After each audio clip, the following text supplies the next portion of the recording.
সুন্দর পৃথিবীতে বাস করি। চেয়ে দেখো কত সুন্দর প্রকৃতি তোমার চারপাশে। চলো আমরা সৃষ্টির শুরুতে ফিরে যাই, দেখি বাইবেল আমাদের সে বিষয়ে কি বলে। সৃষ্টির শুরুতে ঈশ্বর আকাশমণ্ডল ও পৃথিবী তৈরি করলেন। ঈশ্বর অন্ধকারকে বললেন, আলো হোক। এই আলোকে তিনি নাম দিলেন দিন, আর অন্ধকারকে নাম দিলেন রাত্রি। প্রথম দিন শেষ হল। এরপর ঈশ্বর উপরের জল থেকে নিচের জলকে আলাদা করে ফাঁকা জায়গা তৈরি করলেন, যার নাম দিলেন আকাশ।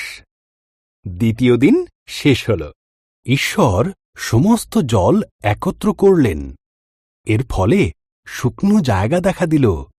তিনি শুকনো জায়গার নাম দিলেন ভূমি, আর জমা জলের নাম দিলেন সমুদ্র।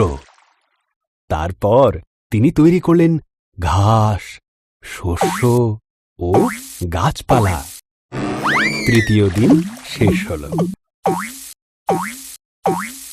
এরপর ঈশ্বর আকাশে বিভিন্ন আলো তৈরি করলেন, দিনের জন্য সূর্যকে আর রাতের জন্য চাঁদ ও তারাদের তৈরি করলেন।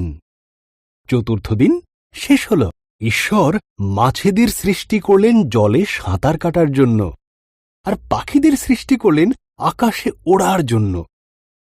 তোমাদের সন্তান হোক, তিনি তাদের বললেন। তোমরা বংশবৃদ্ধিতে ও সুরে পৃথিবীকে ভরিয়ে দাও। পঞ্চম দিন শেষ হল। এরপর ঈশ্বর পশুদের সৃষ্টি করলেন। তিনি গৃহপালিত পশু, বন্য পশু ও সরীসৃপ প্রাণী তৈরি করলেন। ঈশ্বর বললেন, আরও একটি সৃষ্টি বাকি আছে, যা সবার মধ্যে অত্যন্ত মূল্যবান। তাই তিনি নিজের মতন করে পুরুষ ও নারী সৃষ্টি করলেন।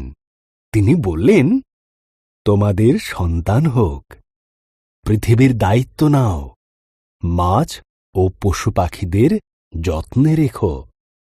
ষষ্ঠ দিন। এরপর ঈশ্বর দেখলেন তাঁর সমস্ত সৃষ্টিকে খুব সুন্দর।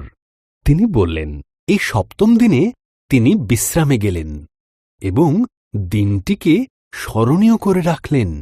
সপ্তম